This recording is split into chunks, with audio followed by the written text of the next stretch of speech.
नमस्ते दोस्तों, आपका स्वागत है हमारे चैनल पर। आज मैं आपको भारत की एक ऐसी जगह की कहानी सुनाने जा रहा हूं, जो दिन के उजाले में एक आधुनिक शहर का हिस्सा है, लेकिन रात के अंधेरे में एक प्राचीन और भयानक रहस्य का घर बन जाती है।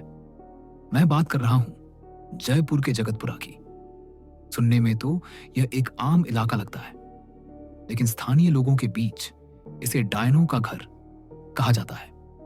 कहते हैं कि यहाँ की खाली जमीनों पर रात के समय उन डायनों की आत्माएं भटकती हैं, जिन्हें सदियों पहले यहाँ जिंदा जला दिया गया था। आज हम आपको एक सच्ची घटना पर आधारित कहानी सुनाने जा रहे हैं, जो 4 दोस्तों के साथ हुई।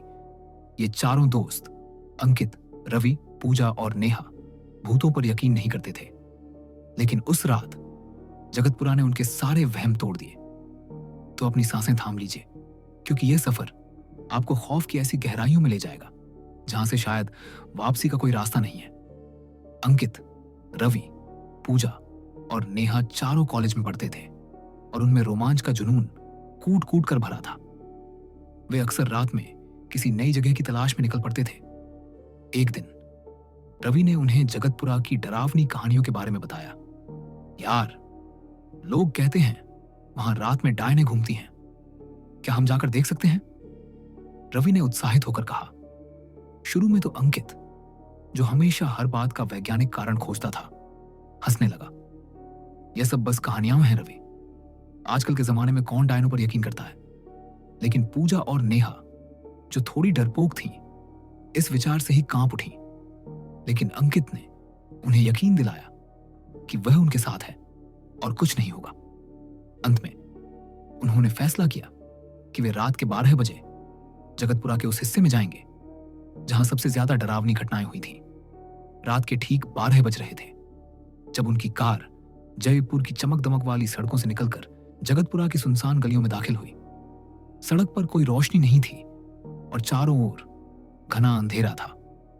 उनकी कार की हेडलाइट्स की रोशनी में टूटी फूटी इमारतें और झाड़ियों से भरे मैदान दिखाई दे रहे थे। हवा में एक अजीब सी ठंडक थी, जबकि मौसम गर्म था। कार में बैठा हर कोई खामोश था। उनकी हंसी और मजाक अब डर में बदल चुके थे। जैसे ही वे एक पुरानी खंडहर हो चुकी हवेली के पास पहुंचे, अंकित ने गाड़ी रोक दी। यहीं पर रुकते हैं, उसने कहा। वे चारों अपनी अपनी टॉर्च और मोबाइल फोन के कैमरे ऑन करके कार से बाहर निकले। हवेली के टूटे दरवाजे पर एक पुराने जमाने का ताला लगा हुआ था, जो जंग खा चुका था। वे हवेली के अंदर तो नहीं जा पाए, लेकिन उसके चारों ओर घूमने लगे। शुरुआत में तो सब ठीक था। वे मजाक करते रहे और वीडियो बनाते रहे। तभी नेहा ने कहा, अंकित, मुझे लगता है जैसे कोई हमारे पीछे चल रहा है। अंकित ने उसे डांटते हुए कहा, नेहा, यह सब तुम्हारा वहम है। हम यहां सिर्फ एक दूसरे के साथ हैं। लेकिन पूजा ने कहा, नहीं अंकित, मुझे भी लग रहा है। हवा में एक अजीब सी गंध आ रही है, जैसे कुछ जल रहा हो। अचानक उन्हें एक धीमी लेकिन स्पष्ट फुसफुसाहट सुनाई दी। यह किसी महिला की आवाज थी, जो किसी बच्चे को लोरी सुना रही थी। वह आवाज इतनी धीमी थी कि उन्हें यकीन नहीं हो रहा था कि यह सच में है या उनका वहम। तुम लोगों ने सुना? रवि ने घबराते हुए पूछा। अब कोई भी इस बात को मजाक में नहीं ले रहा था। वे चारों चुप हो गए और ध्यान से सुनने लगे। लोरी की आवाज अब और भी साफ हो गई थी, जैसे कोई ठीक उनके पास ही गा रहा हो। चलो देखते हैं कहां से आ रही है ये आवाज, अंकित ने बहादुरी दिखाते हुए कहा। वे चारों टॉर्च की रोशनी में उस आवाज का पीछा करने लगे। लोरी की आवाज उन्हें एक पुराने सूखे कुएं की ओर ले गई, जो हवेली से कुछ दूर था। कुएं के चारों ओर एक छोटी सी दीवार थी, जो अब आधी टूट चुकी थी। कुएं के अंदर से लोरी की आवाज आ रही थी। यह कुआं तो बिल्कुल सूखा लग रहा है, रवि ने कहा। अंदर कोई कैसे गा सकता है? जैसे ही रवि ने कुएं के अंदर झांका, उसकी टॉर्च की रोशनी कुएं में पड़ी। वहां थोड़ा सा पानी बचा था। अचानक पानी में उन्हें अपनी परछाई के साथ साथ एक और परछाई दिखाई दी। यह एक महिला की परछाई थी, जिसके बाल बिखरे हुए थे और वह उन्हें घूर रही थी।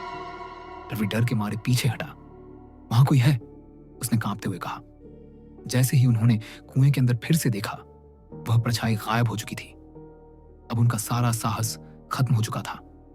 वे पूरी ताकत से अपनी कार की ओर भागे, लेकिन जैसे ही वे दौड़े, उन्हें एहसास हुआ कि वे रास्ता भटक गए हैं। हर तरफ एक जैसा अंधेरा और झाड़ियां थीं। लोरी की आवाज अब एक भयानक हंसी में बदल चुकी थी, जो चारों दिशाओं से आ रही थी। रवि, हम रास्ता भटक गए हैं, अंकित ने घबराते हुए कहा। अचानक उनके पीछे से एक महिला की पायल की छनक सुनाई दी। यह आवाज इतनी करीब थी कि उन्हें लगा जैसे वह उनके ठीक पीछे ही है। उन्होंने पीछे मुड़कर देखा तो उन्हें कुछ दूर एक महिला खड़ी दिखाई दी, जिसकी पीठ उनकी तरफ थी। उसके लंबे बिखरे हुए बाल जमीन को छू रहे थे। पूजा ने हिम्मत करके कहा, बहन, आप कौन हैं? हमें रास्ता बता दीजिए। लेकिन उस महिला ने कोई जवाब नहीं दिया, बस अपनी भयानक हंसी में हंसती रही। रवि ने अंकित से कहा, हम लोग अलग अलग हो जाते हैं। 2 लोग एक तरफ से जाते हैं और बाकी 2 दूसरी तरफ से। यह सुनकर अंकित ने उसे मना कर दिया। नहीं रवि, हम साथ रहेंगे। तभी वह महिला धीरे धीरे उनकी ओर मुड़ने लगी। जैसे ही उसका चेहरा दिखाई दिया, पूजा और नेहा की चीखें निकल गईं। उसका चेहरा पूरी तरह से जल चुका था। उसकी आंखें लाल अंगारे की तरह जल रही थीं और उसके मुंह से खून टपक रहा था। वे चारों पूरी ताकत से भागे। भागते भागते वे अलग हो गए। अंकित और रवि एक दिशा में भागने लगे, जबकि पूजा और नेहा दूसरी दिशा में। पूजा और नेहा अब पूरी तरह से डर से कांप रही थी। उन्हें महसूस हुआ कि वे अब उस चुड़ैल की कैद में हैं। चारों ओर झाड़ियों में उन्हें उस चुड़ैल के चेहरे दिखाई देने लगे। हर झाड़ी से उस महिला की आवाज आ रही थी, जो उन्हें बुला रही थी। दूसरी ओर अंकित और रवि भी अपनी कार की तलाश में इधर उधर भटक रहे थे। तभी उन्हें दूर अपनी कार की हेडलाइट्स की रोशनी दिखाई दी। वे पूरी ताकत से कार की ओर भागे, लेकिन जब वे कार के पास पहुंचे तो दरवाजे अंदर से बंद थे। कार के अंदर कोई नहीं था, लेकिन दरवाजे खुल नहीं रहे थे। तभी उन्हें कार की पिछली खिड़की पर एक धुंधली परछाई दिखाई दी, जिसने अपने नाखून खिड़की पर रगड़ दिए, जिससे कांच पर एक लंबा निशान बन गया। अंकित और रवि डर के मारे चिल्लाने लगे, जबकि दूसरी तरफ पूजा और नेहा को उस चुड़ैल ने घेर लिया था। वह उनके सामने खड़ी थी और उसकी लाल आंखें उन्हें घूर रही थी। तुम लोग यहां क्यों आए? उसने एक भयानक धीमी आवाज में पूछा। तुम्हारी मौत तुम्हें यहां खींच लाई है।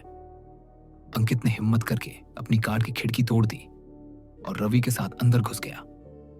उन्होंने कार स्टार्ट करने की कोशिश की, लेकिन कार स्टार्ट नहीं हुई। उस चुड़ैल की भयानक हंसी अब उनके पास थी। उन्होंने देखा कि वही चुड़ैल अब उनकी कार के बाहर खड़ी थी। वह अपनी जली हुई उंगलियों से खिड़की पर धीरे धीरे थपथपाने लगी और उसकी लाल आंखें उन्हें घूर रही थीं। क्या अंकित, रवि, पूजा और नेहा उस रात बच पाए? क्या जगतपुरा की चुड़ैलों ने उन्हें अपना शिकार बना लिया?